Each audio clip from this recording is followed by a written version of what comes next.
జనరల్గా ఇప్పుడు అంతా ఏఐ అంటున్నారు.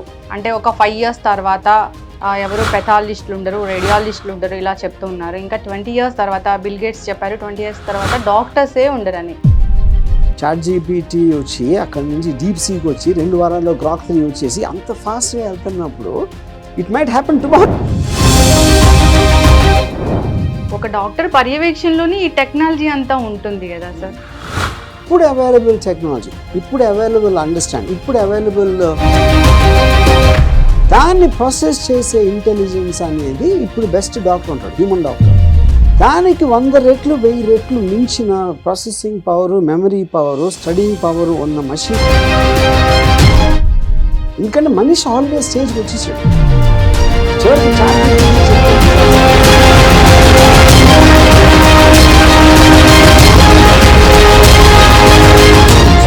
మెడిసిన్ అనే కాదు, అదంతా ఇన్వాలిడ్ అయిపోతుందని ఒప్పుకోవాలి. ఎవరికి ఎఫెక్ట్ అవుతారు? ఆ పిల్లలందరికీ జీవితాలు నాశనం అయిపోతారు. మీరు చదువుకునే అవసరం లేదు, నా బ్రెయిన్లో బదులు నా ఫోన్లో ఉంది నాకు కావాల్సిన ఇన్ఫర్మేషన్ అంతా. అప్పుడు ఎందుకు చదువుతారు మీరు? అప్పుడు ఎప్పుడైతే మీరు చదవటం మానేస్తారో ఆటోమేటిక్గా మీ బ్రెయిన్ విల్ కమ్ డిమినిషింగ్. ఇప్పుడు డాక్టర్స్ ఉన్నారు సార్, వాళ్ళు ఏని ఆపరేట్ చేయగలిగేంత నాలెడ్జ్ తెచ్చుకోవాలా? మనకున్న డేటాని స్టోర్ చేసి ప్రాసెస్ చేసేంత సీను హ్యూమన్ బ్రెయిన్కి ఉండటానికి ఛాన్స్ లేదు. అంటే మనకన్నా సుపీరియర్ బ్రెయిన్ కనిపించాం, దట్ ఈస్ ఏఐ. మనకన్నా సుపీరియర్ బ్రెయిన్ అని మనం ఆల్రెడీ డెఫినేషన్ ఇచ్చినప్పుడు ఇంకా మన బ్రెయిన్ అవసరం ఉంది. ఇంకేం అవసరం లేదు, మనకి ఒక కంప్యూటర్ ఉంటే సరిపోతుందిగా. కంప్యూటర్ కాదు, ఫోనే. ఫోనే. మన లక్ష్యం ఏంటి అసలు? దీనికి ఆన్సర్ ఇచ్చే ఒకే ఒకటి ChatGPT. అయితే మీకన్నా గొప్ప డైరెక్టర్ ఏనా? అందరికన్నా గొప్పది. Welcome to BRK news. ప్రస్తుతం మనతో పాటు ఉన్నారు sensational and controversial director RGV గారు. వారితో స్పెషల్ చిట్ చాట్. నమస్తే, బాగున్నారా సార్? జనరల్గా ఇప్పుడు అంతా ఏఐ అంటున్నారు. అంటే ఒక 5 years తర్వాత ఎవరు పెథాలజిస్టులు ఉండరు, రేడియాలజిస్టులు ఉండరు ఇలా చెప్తూ ఉన్నారు. ఇంకా 20 years తర్వాత బిల్ గేట్స్ చెప్పారు 20 years తర్వాత డాక్టర్సే ఉండరని. ఓ డాక్టర్ దగ్గరికి వెళ్తే మనం అంతా చెప్తాము, ఆ డాక్టర్ ఎక్కువసేపు మాట్లాడితే మనకి సగం జబ్బు తగ్గిపోయినట్లుగా ఉంటుంది. వస్తుంది, ఏదో రోబోస్ ఉంటాయి, డాక్టర్స్ లాగా బిహేవ్ చేస్తాయి, అవే చూస్తాయి, మనకి వైద్యం చేస్తాయి అంటే అది ఎంతవరకు మనం తీసుకోవచ్చు సార్ జనరల్గా? ఇప్పుడు మీరు చెప్పిన దాంట్లో ఒక పాయింట్ ఏంటంటే, ఇప్పుడు మనం సపోజ్ మంచి డాక్టర్ అని అంటాం. మంచి డాక్టర్ అంటే ఏంటి అసలు? ఎలా ఉందండి, ఎలా ఉన్నారండి, బాగున్నారా, భోంచేసారా, ఇంట్లో ఎలా ఉన్నారు అని ఇలాంటి అడిగినప్పుడు మన హ్యూమన్ బీయింగ్స్ ఎమోషన్స్కి ససెప్టబుల్ కాబట్టి ఆయన మంచి డాక్టర్ అనుకుంటాం. ఇప్పుడు ఇంకో డాక్టర్ ఏం మాట్లాడుకుంటే ఏంటి విషయం అని చెప్పేసి అతను ట్రీట్మెంట్ ఇచ్చాడు అనుకోండి. అంటే కట్టి కొట్టేలాగా మాట్లాడుతున్నాడు కాబట్టి అతను మంచి డాక్టర్ కాదేమో. ఎందుకంటే ఇద్దరి దగ్గర మీకు సబ్జెక్ట్ తెలియదు. కానీ మీకు నిజంగా సబ్జెక్ట్ తెలిసిన డాక్టరు ఎక్కువ ముఖ్యమా, సబ్జెక్ట్ తెలియకుండా ఉట్టి మంచిగా మాట్లాడటం ముఖ్యమా అని ఒక పాయింట్. ఓకే, హ్యూమన్ బీయింగ్ అనేవాడు వల్నరబుల్గా ఉంటారు. వల్నరబుల్గా ఉంటే కంటిన్యూస్గా వాళ్ళకి ఇంపార్టెన్స్ ఇవ్వటము, వాళ్ళు కేర్ చేస్తున్నట్టు, అది నటించినా నటించకపోయినా అది కోరుకుంటారు. అది జస్ట్ మన ఒక ఓల్డ్ ట్రెడిషన్. అది అలాగ ప్రోగ్రామ్ చేస్తే ఏవి కూడా మీరు వాళ్ళకన్నా మంచిగా ఉండదు, మంచి డాక్టర్ కన్నా బెటర్గా ఉండొచ్చు. అలా మీరు వాడకపోవచ్చు. ఇప్పుడు స్పెసిఫిక్ పాయింట్ కార్డియాలజిస్ట్లు ఉంటారా, వాళ్ళు ఉంటారు అనేది అంత ఎక్స్పర్టీస్ నాకు లేదు. చాలా ఎక్స్పీరియన్స్ ఉన్న డాక్టర్ అంటారు. ఎక్స్పీరియన్స్ ఉన్న డాక్టర్ అంటే అర్థం ఏంటి? చాలా కేసులు చూశాడు, ఎంతో టైంలో ఆ వచ్చిన ఎక్స్పీరియన్స్ నుంచి తను బెటర్గా డయాగ్నోస్ చేయగలుగుతాడా, ట్రీట్మెంట్ ఇవ్వగలుగుతాడా అనేది పాయింట్ అక్కడ. సో ఇప్పుడు మెడిసిన్ చదువుతున్నప్పుడు మీరు 5 ఏళ్ళు గ్రాడ్యుయేషను, 2 ఏళ్ళు పోస్ట్ గ్రాడ్యుయేషను, 2-3 ఏళ్ళు స్పెషలైజేషన్ చేసి 10 ఏళ్ళు ఓకే బాడీ పార్ట్స్ ఏం చేస్తే ఏం చేయాలని నేర్చుకున్నారు. ఎంతో కొంత ప్రాక్టికల్ ఎక్స్పీరియన్స్ నేర్చుకుని మీరు ప్రాక్టీస్ చేస్తున్నప్పుడు ఈ కంబైన్డ్ దాంతో ఒక పేషెంట్గా ఒక ట్రీట్మెంట్ వేస్తారు. ఎలా వేస్తారు? పేషెంట్ ఇచ్చిన డేటా బట్టి, నాకు ఇలా ఉంది, బ్లడ్ టెస్ట్, ఈ టెస్ట్, ఆ టెస్ట్, ఆ డేటా మొత్తం తీసుకుని ఈయనకున్న నాలెడ్జ్ నుంచి ప్రాసెస్ చేసి ఒకటి తీస్తారు. బట్ ఇదే డేటాని మీరు ఒక మషిన్, ఏ మషిన్కి ఇస్తే దాని ఎక్స్పీరియన్స్ ఈ డాక్టర్కి 5,000 కేసులు ఉంటే దానికి 10 లక్షల కేసులు ఉండటం కూడా ఛాన్స్ ఉంది. మొత్తం వరల్డ్లో ఈ పర్టిక్యులర్ దానికి ఎలాంటి ట్రీట్మెంట్ ఇచ్చారు, ఏది పనిచేసింది, ఏది చేయలేదు, దేని వలన కాంప్లికేషన్స్ ఎందుకు వచ్చింది, మొత్తం ప్రాసెస్ చేసి అది ఇచ్చిన ట్రీట్మెంట్ 100% హ్యూమన్ డాక్టర్ కన్నా బెటర్గా ఉంటుంది. అవును. పాయింట్ 1. ఇప్పటికే డాక్టర్స్ అందరూ ఒప్పుకుంటున్నారు. రెండోది, ఎందుకంటే హ్యూమన్ బీయింగ్కి లిమిటేషన్ ఉంటుంది, ఎంత స్టోర్ చేసుకోగలుగుతాడు, తన మూడ్స్ లేకపోతే ఒక పర్టికులర్ టైంలో ఏదో ఫ్యాక్టర్స్ వేరే వేరే ఎఫెక్ట్ చేస్తాయి. ఇప్పుడు ఎవరైతే మెడికల్ కాలేజ్లో చేరుతున్నారో ఆ లైఫ్ ఏమవుతుంది? ఇప్పటికే మీరు ఆల్రెడీ నాకు ఒక చాలా ఫేమస్ ఆర్థోపెడిషియన్ 40 years ఎక్స్పీరియన్స్ ఉన్నాక నేను ఇప్పుడు ఎంతసేపు నేను ఏకి వెళ్తున్నా నా కేసుల గురించి అర్థం చేసుకోవడం నేను చెప్పారు నాకు ఒక 1 month బ్యాక్. ఇప్పుడు ఎవరైతే ఇప్పుడు మీరు చేర్పించారో ఈ సంవత్సరం ఎన్నో సంవత్సరం 10 ఏళ్ళకి వస్తారండి బయటికి, ఇది ప్రాక్టీస్ చేయడానికి నేను చెప్పేది. 10 ఏళ్ళు అయిన తర్వాత అసలు మెడిసిన్లో హ్యూమన్ బీయింగ్స్కి చేయటానికి ఏముంటుంది అనేది పాయింట్. అదే ఇందాక మీరు చెప్పినట్టు ఎక్స్పర్ట్స్ అందరూ ఒప్పుకుంటున్నారు 2-3 ఏళ్ళు ఇలా అవుతుంది, 4-5 ఏళ్ళు అది అవుతుంది.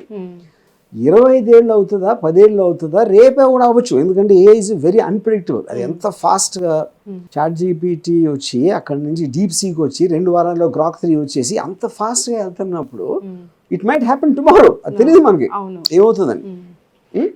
అప్పుడు అలాంటి సందర్భంలో ఏదేదైతే ఎక్స్పర్టీజ్ అని మీరు అనుకుంటున్నారో ఆ మొత్తం జాబ్స్ అన్నీ కూడా తీసేసుకుంటే మీరు ఆ జాబ్కి సంబంధించి ఇప్పుడు చదువుకోవటం అంటే ఎంత మూర్ఖత్వం. అది ఒక డాక్టర్ పర్యవేక్షణలోని ఈ టెక్నాలజీ అంతా ఉంటుంది కదా సార్ జనరల్ గా. ఇప్పుడు అవైలబుల్ టెక్నాలజీ, ఇప్పుడు అవైలబుల్ అండర్స్టాండ్, ఇప్పుడు అవైలబుల్ ఇన్ఫర్మేషన్, దాన్ని ప్రాసెస్ చేసే ఇంటెలిజెన్స్ అనేది ఇప్పుడు బెస్ట్ డాక్టర్ ఉంటాడు, హ్యూమన్ డాక్టర్. దానికి 100 రెట్లు 1000 రెట్లు మించిన processing power, memory power, studying power ఉన్న మషిన్ ఆల్రెడీ ఉన్నప్పుడు మనిషి కన్నా మషిన్ సుపీరియర్ మెడికల్ ఫీల్డ్లో అని కూడా అర్థం చేసుకునేంత. ఇంకోటి ఏంటంటే, సపోజ్ మీరు ఒక డాక్టర్ దగ్గరికి వెళ్ళారు అనుకోండి, ఆ డాక్టరు మీ డేటా అంతా తీసుకుని అది ఏఏలో పెట్టారు అనుకోండి, ఏఏ ఒక ఇచ్చింది ఒక ఇది. అప్పుడు మీరు పేషెంట్, అప్పుడు డాక్టర్ మీతోటి ఆ ఏదో చెప్తానండి మనం ఈ విధంగా చేద్దాం అన్నాడు అనుకోండి, మీరు ఏ నమ్ముతారా డాక్టర్ నమ్ముతారా? అది చెప్తున్నా. ఎందుకంటే మనిషి ఆల్రెడీ స్టేజ్కి వచ్చేసాడు. మీరు శకుంతలాదేవిని చాలా ఫేమస్ మ్యాథమెటిషియన్ ఉండేవారు చాలా పాత రోజులు, అసలు నంబర్స్ చెప్పడం అది ఇది అని, ఎడిషన్స్ మల్టిప్లికేషన్స్ ఇలాంటి. క్యాలిక్యులేటర్ వచ్చాక శకుంతలాదేవులు మ్యాథమెటిక్స్ ప్రొఫెసర్లు వాళ్ళందరూ లిమిటేషన్ వచ్చేస్తారు వాళ్ళకి. అప్పుడు మీరు శకుంతలాదేవిని డౌట్ పడచ్చు కానీ క్యాలిక్యులేటర్ని డౌట్ పడరు మీరు. ఎందుకు? మీరు కాన్షియస్గా ఆలోచించకపోయినా మషిన్కి ప్రెసిషన్ ఉంటుంది, ఒక పద్ధతి ఉంటుంది, దానికి బయాస్ ఉండదు ఈ ఆస్పెక్ట్స్ అనేది. సో అలాగా ఎవ్రీథింగ్ మీరు ఇప్పుడు అంటే ఇంత పెద్ద ఆర్థోపెడిషియన్ అంత ఎక్స్పీరియన్స్ ఉండి కూడా చివరికి ChatGPT చెప్పింది చేస్తున్నాడు అంటే మనిషి విలువ ఎందుకు ఉంటుంది? ఇంకా మరి ఏం చేయాలి చదువుకోకుండా? ఎడ్యుకేషన్ సిస్టమ్ ఇప్పుడు చేర్పిస్తున్న స్టూడెంట్స్ ఎవరైతే ఉన్నారో వాళ్ళందరూ కాలేజ్లు, స్కూల్స్, ఏ కోర్స్ అయినా, మెడిసిన్ అనే కాదు, అదంతా ఇన్వాలిడ్ అయిపోతుందని ఒప్పుకోవాలి ఫస్ట్. అది ఒప్పుకోకుండా ఏం చేయాలి అని దాన్ని సీరియస్గా తీసుకోకపోతే ఎవరికి ఎఫెక్ట్ అవుతారు? ఆ పిల్లలందరికీ జీవితాలు నాశనం అయిపోతాయి. ఇప్పుడు ఉదాహరణకి నేను ఫిల్మ్ డైరెక్టర్, ఇప్పుడు రైటింగ్ ఉందనుకోండి, స్క్రిప్ట్ రైటింగ్ ఒక రైటర్ చేస్తాడు. రైటర్ ఏం చేస్తాడు? నేను ఒక రైటర్ని పిలిచి నాకు దగ్గర కథ ఇలాంటి ఐడియా ఉంది, ఇది స్క్రిప్ట్గా డెవలప్ చేయని చెప్తాను. అతను వెళ్ళి ఒక 2 నెలలు వచ్చి సరే ఇలా డెవలప్ చేస్తానని చెప్పాడు. నేను లేదు సెకండ్ హాఫ్లో అది ఉండాలి, ఇది ఉండాలి, ఇది చెప్తాను. మళ్ళీ అడిగి ఇంకో 2 వారాలు 3 వారాలు మళ్ళీ వస్తాడు. ఇదంతా కలిసి 6 నెలలు జరుగుతుంది ఈ నార్మల్గా స్క్రిప్ట్ చేయడానికి. ఈ 6 నెలల టైం ఇది సెకండ్ చేసేది. ఏ రాసిన కథ మంచిది, ఏ కథ బాగుందా లేదని ఆడియన్స్ చెప్తారు. దానికి ముందు డైరెక్టర్ ఓకే ఇది కథ బాగుంది అని సినిమా మొదలెడతారు. ఆ హ్యూమన్ బీయింగ్ ఎంతో డబ్బులు తీసుకుని అన్ని నెలలు చేసింది డబ్బులు తీసుకోకుండా మీకు సెకండ్లో ఇస్తా ఉంటే ఫైనల్గా డైరెక్టర్ ఏం చేస్తాడు? ఏతోనే రాయిస్తాడు. అంతే కదా? అది ఎట్లా పాసిబుల్ అవుతుంది సార్? ఏఐకి ఎలా మనసు ఉంటుంది? ఏఐకి జనాలు మనసు కాదు, అది చెప్తున్నా. వాడికి రైటర్కి ఏం తెలుసు? రైటర్ కూడా అంతకుముందు సినిమాలు చూశాడు, చాలా నవల్స్ చదివాడు, లేకపోతే ఏదో ఎక్స్పీరియన్స్ చూసుకున్నాడు. ఈ అన్నిటి మీదట నేను ఆ పర్టికులర్ సినిమాలో ఆ టైప్లో చేద్దాం, ఈ క్యారెక్టర్ ఎలా పెడదాం, అది జరుగుతుంది ఏ రైటర్ డైరెక్టర్ కానీ. అలాంటి ఇన్సిడెంట్స్ ఏఐకి తెలిసినంత మామూలు హ్యూమన్ రైటర్కి తెలిసే ఛాన్స్ లేదు, ఇంపాసిబుల్. ఇప్పుడు ఈ స్పీడ్ ఒకటి, ఇంకోటి మీరు మైండ్లో కాన్స్టెంట్గా అదే స్పేస్లో ఉన్నారు. నేను హ్యూమన్ రైటర్ అయితే నేను చెప్పేసిన తర్వాత నాకు వారం రోజులు నాకు మైండ్ నుంచి వెళ్ళిపోతుంది. అది నేను నాకు వేరే పనిలో బిజీగా ఉంటాను. ఇలాంటివన్నీ మీరు ఇటు అటు వెళ్ళటానికి ఫోకస్ దాంట్లో షార్టెస్ట్ టైంలో చేయటానికి డివైస్ చాట్ జీపీటీ కానీ డాక్టర్స్ కూడా నేను మీతో ఇంటర్వ్యూ అనగానే చాలా మంది డాక్టర్స్ చెప్పారు అంటే ఏతో చేసే వైద్యము మనుషులు మామూలు డాక్టర్స్ చేసే వైద్యం ఒక 5 minutesలో చేస్తే వాళ్ళు ఒక 2 గంటలు పడుతుంది. సో అది అడ్వాన్స్ టెక్నాలజీ అనేది చాలా వచ్చింది అని చెప్తూ ఉన్నారు. ఎందుకంటే మనిషి అనే వాడికి లిమిటేషన్ ఉంటుంది.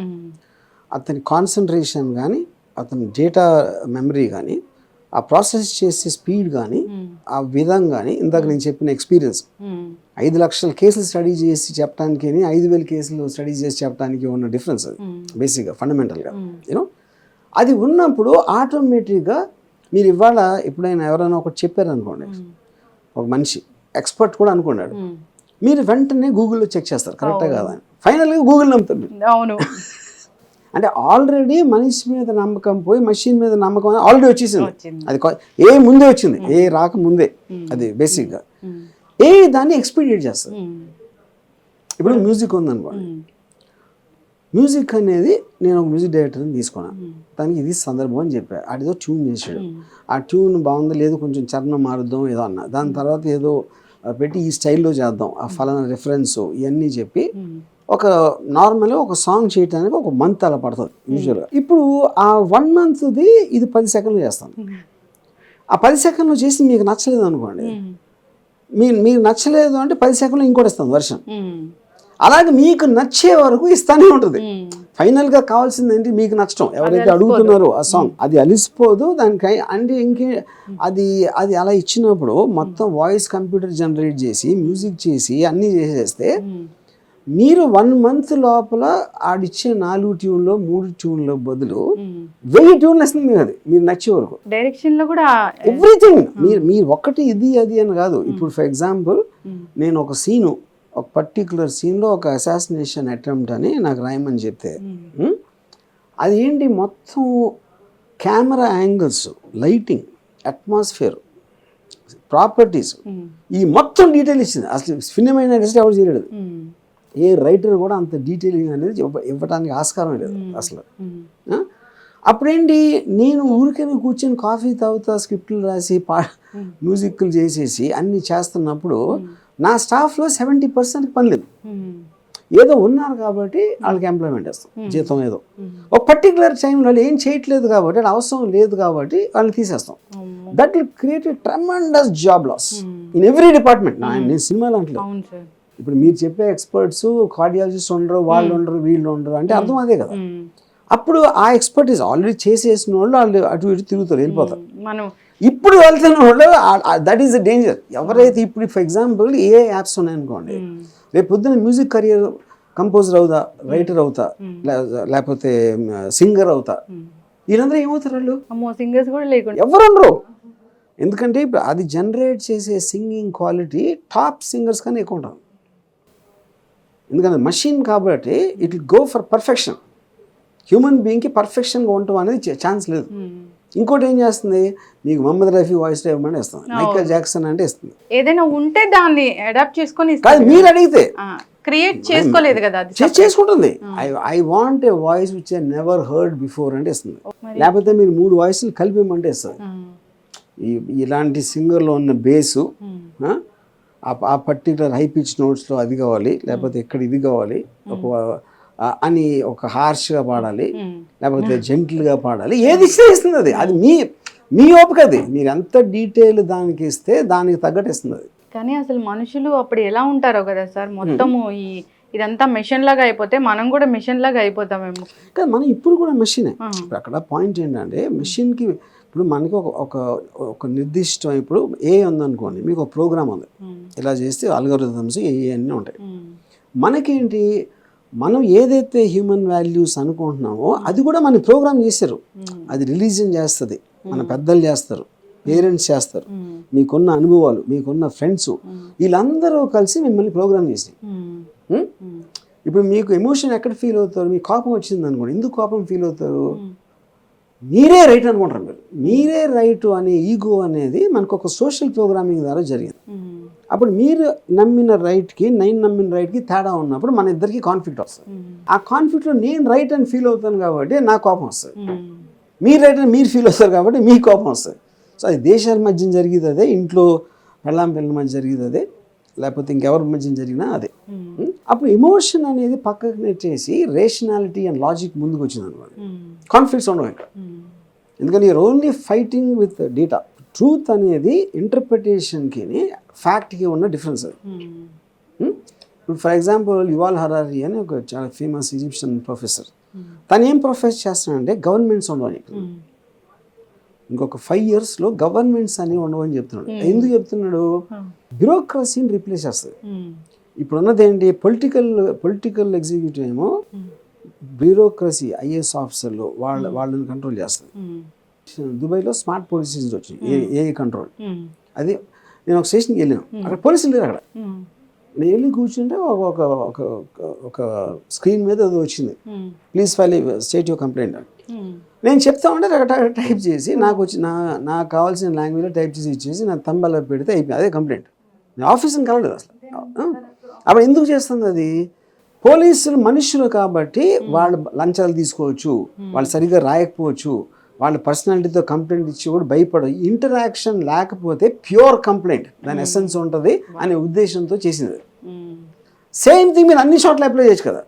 అప్పుడు ఏంటి, కంప్లైంట్ ఇచ్చేవాడు ఇన్వెస్టిగేటింగ్ ఆఫీసర్ని కలవకూడదు అనే ప్రిన్సిపల్ అది బేసిక్గా. దానికన్నా మీకు ట్రాన్స్పరెన్సీ అండ్ అకౌంటబిలిటీ ఎలా వస్తుంది? ఇప్పుడు ఒక మినిస్టర్ ఒక స్కామ్ అవుతారు, చాలా అరెస్ట్ చేస్తూ ఉంటారు. ఒక ఐఏఎస్ ఆఫీసర్ అన్ని రూల్స్ అన్ని పాటించి ఎవరికో పేమెంట్ ఇవ్వాలి. మినిస్టర్ ఏం చేస్తాడు, ఐఎస్ఆర్ ఫోన్ చేసి నువ్వు ఇచ్చేయి నేను చూసుకుంటాను అంటాడు. అతను మనిషి, ఇతనేమో భయపడతాడు, మినిస్టర్ గారు చెప్తున్నారు అందుకని చేసేద్దామని చేసేస్తాడు. ఇప్పుడు ఐఏఎస్ ఆఫీసర్ అనుకోండి, ఈ పర్టికులర్ సిస్టమ్స్ అన్ని కంప్లీట్గా కన్వర్జ్ అయ్యి అవ్వకపోతే you can't release the payment అని దాని ప్రోగ్రామ్ అది అనుకోండి. మినిస్టర్ ఎలా ఫోన్ చేస్తాడు? మినిస్టర్ మార్చాలంటే కాన్ఫిగరేషన్ మొత్తం మార్చాలి, అది మొత్తం బయటకు వచ్చేస్తుంది. ఇద్దరు ఫోన్ కాల్ మధ్య ఉండదు. ఇప్పుడు ఇద్దరు ఫోన్ కాల్ ఎప్పుడు వస్తుంది? ఎవరో కేసు పెట్టి ఇన్వెస్టిగేషన్ స్టార్ట్ అయితేనే తెలుస్తుంది. అప్పుడు అందరికీ అన్ని చోట్ల ఏది మార్చినా ఇమీడియట్గా తెలిసిపోతుంది అందరికి. అప్పుడు మీరు కానీ అది కాదంటానికి వీలు, ఎందుకంటే దాని ఎఫిషియన్సీ ఒప్పుకొని తీరాలి. ఇప్పుడు పొద్దున్న స్మార్ట్ పోలీస్ స్టేషన్స్ కాన్సెప్ట్ వచ్చింది అనుకోండి, మనకు అన్ని పెట్టడానికి మన దగ్గర రిసోర్సెస్ కానీ మ్యాన్ పవర్ కానీ లేకపోతే మనీ ఆ ఇంటెన్షన్ ఉన్నప్పుడు ఎవరైనా కాదని ఎలా అంటారు, ఎలా అనగలుగుతారు? ఇప్పుడైతే ఓట్లు వేసేది ఒకప్పుడు బ్యాలెట్ బాక్సులు అట్లా ఉండేవి, ఇప్పుడు లేవు. అట్లా మార్చేసి ఎవరికి నచ్చినట్లు వాళ్ళు ఓట్లు వేసుకోవడం, దానికి ప్రోగ్రామ్ డిజైన్ చేయడం జరుగుతుంది కదా. ఇప్పుడు అలా జరుగుతుందేమో. దాని కాంటెక్స్ట్లో దాని రిలేటెడ్ ఎఫెక్ట్స్ ఉంటాయి మళ్ళీ దానికి. అప్పుడేంటి, ఇప్పుడు మీరు ఏమన్నా అనుకోండి, ఎలక్షన్ కరెక్ట్ ఎలక్షన్ ఎలా చేయాలి అని దాన్ని మీరు అడిగారు అనుకోండి, అది ఇచ్చిన ప్రాసెస్. ఇప్పుడు ఫర్ ఎగ్జాంపుల్ నేను ఒక మోడల్ చెబితే అదేమందంటే, మనం ఏమనుకుంటాం, పొలిటికల్ ఎవరైతే క్యాండిడేట్లు ఉన్నారో వాళ్ళ క్వాలిఫికేషన్ ఉండాలి అని మా డిస్కషన్ జరుగుతుంది. ఏం క్వాలిఫికేషన్ లేకుండా మినిస్టర్ అయిపోయి ఎంపీ అయిపోయి ఎమ్మెల్యే అయిపోయి అలా ఈ డిటైల్ చాలా సంవత్సరాల నుంచి జరుగుతుంది. ఏమందంటే అసలు క్వాలిఫికేషన్ ఉండాల్సింది ఓటర్లకి, వాళ్ళకి కాదు. ఎందుకంటే ఓటర్ మనం ఇప్పుడు ఏం చేస్తున్నాం, వాళ్ళకి క్వార్టర్ ఇచ్చారా లేకపోతే ఏదో డబ్బు ఇచ్చారా ఏదో అని అది నార్మల్ అయిపోయింది. మనం అప్పుడు డెమోక్రసీలో ఉన్న మెయిన్ ప్రాబ్లం ఏంటంటే మెజారిటీ ఎన్నుకున్నదే ఆడు అని అంటున్నారు. మెజారిటీ వాళ్ళు క్వార్టర్లు తీసుకునే వాళ్ళు, డబ్బులు తీసుకునే వాళ్ళు, లేకపోతే ఎడ్యుకేషన్ లేని వాళ్ళు, అలాంటి వాళ్ళు ఉంటే అది ఎలా వరకు అవుతుంది? మీరు ఒక కంపెనీలో కూడా బోర్డ్ ఆఫ్ డైరెక్టర్స్ లేకపోతే ఎవరో CEO ఉంటాడు, ఎవరు ఎన్నుకుంటారు? ఆ బోర్డ్ ఆఫ్ డైరెక్టర్స్ దానికి సంబంధించిన వర్కర్స్ అందరూ వేస్తారా, ఓటేస్తారా? Company workers. ఎందుకు కంపెనీ వర్కర్స్కి తెలియడానికి ఆస్కారం ఉండదు. అప్పుడు మన కంట్రీ నడపడానికి తెలియని వాళ్ళకే ఇస్తున్నాం ఆ క్వాలిఫికేషన్. అప్పుడు మీరు దానికి ఒక ఎగ్జామ్ పెట్టి ఏదో some kind of a test vote వేయాలంటే ఆ క్యాండిడేట్ గురించి ఏం తెలుసు, ఆ పార్టీ పాలసీ, అసలు మేనిఫెస్టో చదివేది లేదా, మేనిఫెస్టోలో మెయిన్ పాయింట్స్ ఏంటి, ఈ టెస్ట్ పెట్టి వాడికి ఇవ్వాలి అధికారం చేయడానికి. టైం కానీ ఇంటెన్షన్ లేదు కదా మనకి. ఫస్ట్ ఆఫ్ ఆల్ టైం పట్టడం పక్కన పెట్టి అసలు దాని గురించి మనం ఆలోచించట్లేదు. ఐడియల్ ఓటింగ్ ప్రాసెస్ ఏంటి అని ఇచ్చింది అది. ఇది ఏ హ్యూమన్ బీయింగ్ చెప్పాడు ఎంతవరకు మీకు? అది ఎలా చెప్తుంది? It is studying the flaws in the existent system. దానికి ఇచ్చిన డేటాలోంచి తీస్తుంది ఆ ప్రాసెసింగ్ అది. యూనో. అప్పుడు మనం ఇప్పుడు సొసైటీలో ఏమి ఉంది అనుకుంటే అది మొత్తాన్ని డిస్టర్బ్ చేస్తుంది. ఎందుకంటే కోర్ నుంచి మీకు ఎవల్యూషనరీ ప్రాసెస్ జరుగుతుంది. ఇప్పుడు మెడిసిన్ ఉందనుకోండి, వేర్లు అక్కడి నుంచి ఏదో వచ్చింది, ఆడేదో ఈ రసం తాగితే అది, అక్కడి నుంచి అల్లోపతి, ఈ పతి, ఆ పతి, అంత ఇక్కడికి వచ్చాం. అప్పుడు దాని నుంచి మంచి doctor is the biggest. Doctor అనేవాడు మోస్ట్ ఇంపార్టెంట్. అసలు డాక్టర్ అవసరం లేదంటే అప్పుడు డాక్టర్ని చేయటానికి మొత్తం medical institution education system run చేస్తూ ఉంటే లాస్ట్కి వెళ్ళేప్పుడు వాడు అవసరం లేదంటే వీళ్ళందరూ ఏమవుతారు? కన్ఫ్యూజన్ లేదు, క్లారిటీ ఉంది. కానీ ఇదేంటి, ఇప్పుడు ఎవరైతే మీరు పిల్లోడిని పెడుతున్నారో కోర్సులో, ఆ పిల్లోడిగా ఏజ్ ఉండదు తెలుసుకోవడానికి. ఆ పేరెంట్స్ ఉద్దేశం మంచిది, సిస్టమ్ ఉద్దేశం కూడా మంచిది, కానీ ఆ సిస్టమ్ అనేది అవుట్ డేటెడ్ అని తెలుసుకోవట్లేదు. తెలుసుకున్న రీప్లేస్ చేయాలంటే ఏం చేయాలో తెలియదు. అవును, ఇప్పుడు ఏం చేయాలో తెలియదు కదా. ఇప్పుడు చదువుకున్నాము ఇలా అక్కడ దానికి రూట్ కారణం ఎక్కడ ఉందంటే, మీరు కోర్స్ ఎప్పుడు చేస్తున్నారు ఇప్పుడు, కానీ ఆ కోర్స్ దగ్గరికి వచ్చేటప్పటికి మీరు మధ్యలో ఏం చేయాలనేది పాయింట్ అక్కడ. ఇప్పుడు మీరు పుట్టగానే పదబాల శిక్ష టైప్లో ఇది ఇచ్చారు, అటు చిన్న కేజీయో ఎల్కేజీయో ఎక్కడో చేర్పేస్తారు, ఆడేదో నేర్చుకుంటూ ఉంటాడు. ఆ పైకి వెళ్ళిన కొద్దీ ఏవో ఉంటాయి, జనరల్ మ్యాథమెటిక్స్ ఏదో వాట్ ఎవర్ ఇట్ ఈస్.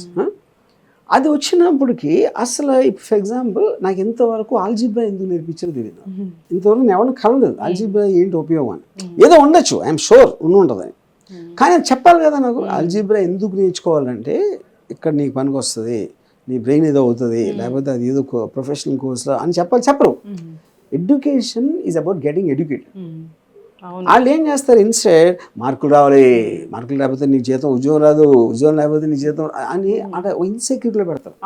అన్నిటికన్నా వర్స్ట్ థింగ్ మన వాళ్ళు చేసేది ఏంటంటే కష్టపడి చదవాలంటారు. కష్టపడి చదవకూడదు, ఇష్టపడి చదవాలి. So the entire stress should be to make it entertaining and dramatic to get the information. దాన్ని మీరు అమ్మ మళ్ళీ చదవాలరా, ఎగ్జామ్స్కి చదవాలరా, నెత్తి పట్టుకుని కూర్చునే స్థితికి ఎవరు తీసుకొచ్చాడు? ఈ అజ్ఞానం తీసుకొచ్చాడు. అంటే మరి క్రికెట్ ఉంటుందా, టెన్నిస్ ఉంటుందా, ఏ క్రియేట్ చేసే గేమ్ ఏదైతే ఉంటుందో సపోజ్ అది దీనికన్నా ఇంట్రెస్టింగ్ ఉంటే అక్కడ షిఫ్ట్ అయిపోతారు కదా. The point is the whole thing. ఇప్పుడు మ్యాసివ్ స్టేడియంస్లో ఎలక్ట్రానిక్ గేమ్స్ ప్లే చేస్తున్నారు యూఎస్లోని అన్ని చోట్ల, క్రౌడ్స్ అంతా అక్కడ కూడా వస్తుంది. అది ఒక పర్టికులర్ టైంలో ఎంత రేంజ్కి వెళ్తుంది అంటే హ్యూమన్ ప్లేయర్స్ బోర్ పడతారు. హ్యూమన్కి ఒకేటేనండి, కెపాసిటీ ఈజ్ లెస్. వాళ్ళ imagination, data retention, data processing power ఇవన్నీ కూడా ఏ కన్నా తక్కువ ఉన్నప్పుడు మనం మనుషులు పుడుతున్నాము, ఏం చేయాలి మరి? మనం ఒక పర్టికులర్ టైంలో డైనోసార్స్ ఉన్న టైం ఉంది, డైనోసార్స్కి మనుషులతో సంబంధం లేదు. ఆ డైనోసార్స్ తర్వాత ఈ నేచర్ మూలాన ఏదో పర్టికులర్ టైంలో ఎలిఫెంట్స్ను కూడా మనం టేమ్ చేసి వాటితో పని చేసుకుని గుర్రాల మీద ఎక్కి నడిచి అన్నీ చేసాం. We're dominating animal species. అలా చేసి మనం ఇక్కడికి వచ్చాం. ఇప్పుడు AI will dominators, AI dominate చేసినప్పుడు మనం కూడా వన్ ఆఫ్ ది జంతువులు అవుతాం. ఎందుకంటే మీ బ్రెయిన్ పవర్ అనేది తగ్గిపోవడం మొదలవుతుంది. ఎందుకు తగ్గిపోతుందంటే మీరు చదువుకునే అవసరం లేదు, నా బ్రెయిన్లో బదులు నా ఫోన్లో ఉంది నాకు కావాల్సిన ఇన్ఫర్మేషన్ అంతా. అప్పుడు ఎందుకు చదువుతారు మీరు? అప్పుడు ఎప్పుడైతే మీరు చదవటం మానేస్తారో ఆటోమేటిక్గా మీ బ్రెయిన్ విల్ కమ్ డిమినిషింగ్. ఇప్పుడు డాక్టర్స్ ఉన్నారు సార్, వాళ్ళు ఏని ఆపరేట్ చేయగలిగేంత నాలెడ్జ్ తెచ్చుకోవాలా? అది పాసిబుల్ కాదు. అది ఎందుకంటే మన లిమిటేషను, మన డేటా మనకున్న డేటాని స్టోర్ చేసి ప్రాసెస్ చేసేంత సీను హ్యూమన్ బ్రెయిన్కి ఉండటానికి ఛాన్స్ లేదు. అందుకనే మనం కనిపెట్టింది కదా, మనం ప్రతిసారి మనం కాళ్ళతో నడుస్తున్నాం, కాళ్ళతో నడిచే బదులు కారు కనిపెట్టాం, గుర్రపు బండి కనిపెట్టాం, కారు కనిపెట్టాం, ప్లేన్ కనిపెట్టాం. ఓకే, సేమ్ థింగ్ అన్నిటిలోని మనం ఇలా వెళ్ళాం. ఇప్పుడు ఏం చేస్తామంటే మనకన్నా సుపీరియర్ బ్రెయిన్ కనిపెట్టాం, దట్ ఈస్ ఏఐ. మనకన్నా సుపీరియర్ బ్రెయిన్ అని మనం ఆల్రెడీ డెఫినేషన్ ఇచ్చినప్పుడు ఇంకా మన బ్రెయిన్ అవసరం ఏంటి? ఇంకా అది మనల్ని డామినేట్ చేస్తుంది అంతే. అప్పుడు ఏమవుతుందంటే ఇప్పుడు ఫర్ ఎగ్జాంపుల్ నేను ఐన్ ర్యాండ్కి చాలా పెద్ద ఫాలోవర్. ఐన్ ర్యాండ్ ఆల్మోస్ట్ నేను ఒక 2-3 years చదివాను. 2-3 years చదివి అర్థం చేసుకోండి.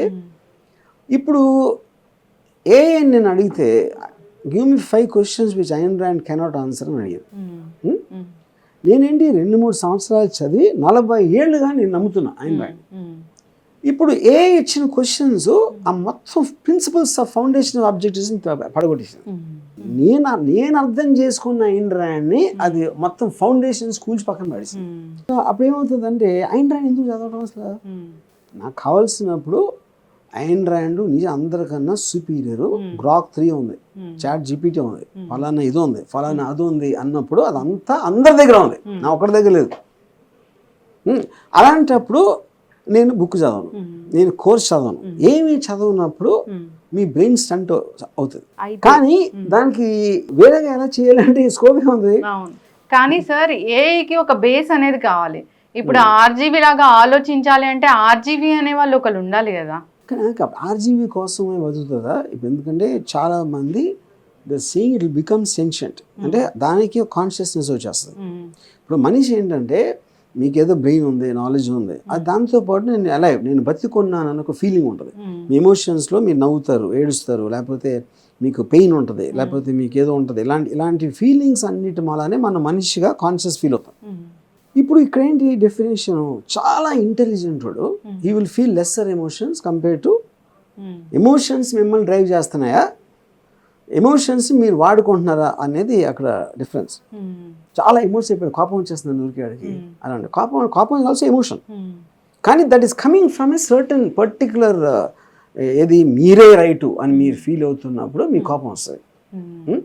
మీరే రైట్ అని ఎందుకు అనుకుంటున్నారు అన్న క్వశ్చన్ మిమ్మల్ని మీరు అడుగుకోరు ఇప్పుడు. ప్రతి ఒక్కరు రైటే, ఎందుకంటే లైఫ్ని వాడి పర్స్పెక్టివ్ చూస్తున్నాడు. అలా టాప్ యాంగిల్లో స్టడీ చేసే శక్తి మీరు లేనప్పుడు ఎమోషన్ మిమ్మల్ని కంట్రోల్ చేస్తాయి. రైట్ ఏంటి, రాంగ్ ఏంటి, మారల్ ఏంటి, ఇమ్మారల్ ఏంటి, పాపం ఏంటి, పుణ్యం ఏంటి, అన్నీ కూడా మ్యాన్ క్రియేటెడ్ ఆస్పెక్ట్స్. దాని మధ్యలో బతుకుతారు. ఇన్స్టింక్ట్ వేరు, ఇన్స్టింక్ట్ అనేది యానిమల్గా ఉంటుంది. ఇంకేం అవసరం లేదు, మనకి ఒక కంప్యూటర్ ఉంటే సరిపోతుందిగా. కంప్యూటర్ కాదు, ఫోనే. ఇంకేం ఫోనే. మనుషులు చేసే అన్ని పనులు తీసేసుకున్నప్పుడు ఎవరికి అసలు పని ఉన్నప్పుడు డబ్బులు ఎక్కడి నుంచి వస్తాయి? Industrial revolution 60s 70s peak అయింది. అదేంటి, మీరు ఎత్తే పనులు, లాగే పనులు, తూసే పనులు ఇవన్నీ కూడా మెషిన్స్ తీసుకున్నాయి. అవును సార్. అది కానీ దాని వలన మనకి ఆ టైం సేవ్ అయ్యి మనకి స్కిల్, ఇంటెలిజెన్స్, అనాలిసిస్, మషిన్స్, కంప్యూటర్లు ఇవన్నీ కనిపెట్టాం ఈ ఇంటర్వ్యూ పీరియడ్. ఇప్పుడు ఏంటంటే అది మసిల్ రీప్లేస్ చేస్తే ఇది మైండ్ రీప్లేస్ చేస్తుంది. నేను ఆలోచించాల్సిన అవసరం లేదు, అక్కడ ఏమో పని చేయాల్సిన అవసరం లేదని అక్కడ వస్తే ఆలోచించాల్సిన అవసరం లేదని ఇప్పుడు వచ్చింది. ఇది ఎప్పుడు రాలేదు ఇంతవరకు ఈ పర్టికులర్ థింగ్. మీకు ఏం ఆలోచించే అవసరం వచ్చినా ఏం అడిగితే అది సొల్యూషన్ ఇస్తా ఉంటే ఇంకా మీరు ఫ్రెండ్స్ ఉండరు, బంధువులు.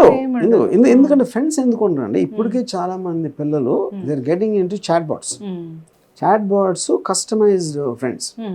అంటే మీకు కొన్న ఫ్రెండ్ మీకు చిరాకు వస్తుంది, ఆడేదో జుట్టు పీకుతాడు, లేకపోతే గిల్లుతాడు, అలాంటి వాడు నాకు కావాలి. నాకు ఇష్టమైన ఫ్రెండ్ ఎక్కడ అంటే అది క్రియేటెడ్ చాట్ బాట్. అప్పుడు దాని నుంచి ఎడ్యుకేషన్ వస్తుంది, మీకు ఎంటర్టైన్మెంట్ వస్తుంది, ఏది whatever you want will be given by that thing. అప్పుడు హ్యూమన్ బీయింగ్స్ అనేవాళ్ళు బోర్ కొడతారు. మీరు గ్రాక్ 3లోకి వెళ్ళి దాంతో మాట్లాడటం మొదలెడితే ఏ మనిషినితో మళ్ళీ మాట్లాడడం. అంటే మనం ఎప్పటిలాగా రైతులు ఉంటారు, పంటలు ఉంటాయి, మనకి అది కూడా కాసేపు రైతులు కూడా ఏంటి పని చేస్తున్నారు కదా, that is replace by me machines. చాలా చోట ఇప్పుడు టెస్లా కంపెనీ ఉంది, టెస్లా కంపెనీలో మీరు యూట్యూబ్ వీడియోలో చూస్తే మనుషులు లేరు అసలు, everything is done by machines. మన విలేజెస్ ఉంటాయా నేను అదే చెప్తున్నాను, ఫిజికల్ వర్క్ అనేది చాలా మటుకు ఆటోమేట్ అయిపోయింది ఇప్పటి నుంచో. It's not now, last 50 years నుంచి జరుగుతుంది ఆ ప్రాసెస్. మనకి ఆకలిస్తే మనం అన్నమే తింటాం కదా, ఏనైతే తినాం కదా. ఇప్పుడు మీరు కంపెనీ ఉందనుకోండి, ఆ కంపెనీలో మీ దగ్గర 50 మంది పనిచేస్తారు, 50 మందికి మీ జీతాలు ఇస్తున్నారు. ఒక పర్టికులర్ టైంలో తోటి దాంట్లో 40 మంది మీకు అవసరం లేదు అని అర్థమైంది. అప్పుడు మీరు ఏం చేస్తారు, ఆ 40 మంది తీసేస్తారు. అంతేకి మనుషులు వాళ్ళు తినాలి కదా, వాళ్ళు ఏం తింటారు అని మీరు ఆలోచించారు కదా, తీసేస్తారు. ఎందుకంటే మీకు జీతాలు తగ్గుతాయి, మీ ప్రాఫిట్ పెరుగుతుంది, అన్ని విధాలు కంపెనీ పర్పస్ అది. అప్పుడు ఈ 40 మంది ఏం చేస్తారు అనేది బిగ్ క్వశ్చన్. ఇప్పుడు సేమ్ థింగ్ జరిగింది, చాలాసార్లు జరిగింది. లే ఆఫ్ ఎంప్లాయీస్ అనేది జరిగేది అక్కడే. ఇప్పుడు నేను దుబాయ్ పోలీస్ స్టేషన్ లాగే ఇప్పుడు మీరు ఒక హాస్పిటల్లో వీళ్ళు అవసరం, డాక్టర్లు అవసరం అంటే హాస్పిటల్ ఎవరు ఉంటారు క్వశ్చన్. రేడియాలజిస్టులు, పెథాలజిస్టులు లేకపోతే ఇంకేముంటుంది అసలు. సో అదంతా అయినప్పుడు అది కొత్త ప్రపంచం వస్తుంది. మీకు ఎవరైతే జీతం తీసారో వాళ్ళు మీ కంపెనీకి అవసరం లేదు, ఎందుకంటే వాడి కెపాసిటీ కన్నా బెటర్ కెపాసిటీ ఉన్న మెషిన్ మీ దగ్గర ఉంది. అప్పుడు మనం ఏంటి ఇక్కడ కన్ఫ్యూజన్, మనం ఎంతసేపు మానవ విలువలు మనుషులు ఏమైపోతారని ఆలోచిస్తున్నాం. యాక్చువల్ పాయింట్ ఏంటి, కెపాసిటీ మీ అవసరం లేనప్పుడు మీరు ఉండటం దండగా, అది యాక్చువల్ పాయింట్. అంటే అప్పుడు ఏంటి, అది అలాంటి వరల్డ్ రాబోతుంది అని తెలిసినప్పుడు మీరు దాని గురించి ఆలోచించకుండా నేను మెడిసిన్లో చేరతా, నేను డాక్టర్ అవుతా, అక్కడ వెళ్తాను ప్రపంచం. That is the basic. అంటే ఎడ్యుకేషన్ సిస్టమ్ కూడా అలా మారుతుందేమో సార్, మరి దానికి అనుగుణంగా ఎడ్యుకేషన్ సిస్టమ్ అనేది ఉండకూడదు. మన లక్ష్యం ఏంటి అసలు? దీనికి ఆన్సర్ ఇచ్చే ఒకే ఒకటి ChatGPT, ఇంకెవ్వరు లేదు ఆన్సర్. ఎందుకంటే ఇది ఎగ్జిస్టెన్షియల్ క్వశ్చన్ నేను చెప్పేది, టాప్ యాంగిల్ క్వశ్చన్. అది మీకు బ్రహ్మాండమైన ఆన్సర్ ఇస్తుంది, నేను రాసేస్తాను. అయితే మీకన్నా గొప్ప డైరెక్టర్ ఏనా? అందరికన్నా గొప్పది ఫ్యూచర్. సిరీస్ కంటిన్యూ చేద్దాం సార్, వాల్యుబుల్ టైం మాకు ఇచ్చారు. Thank you so much. Thank you.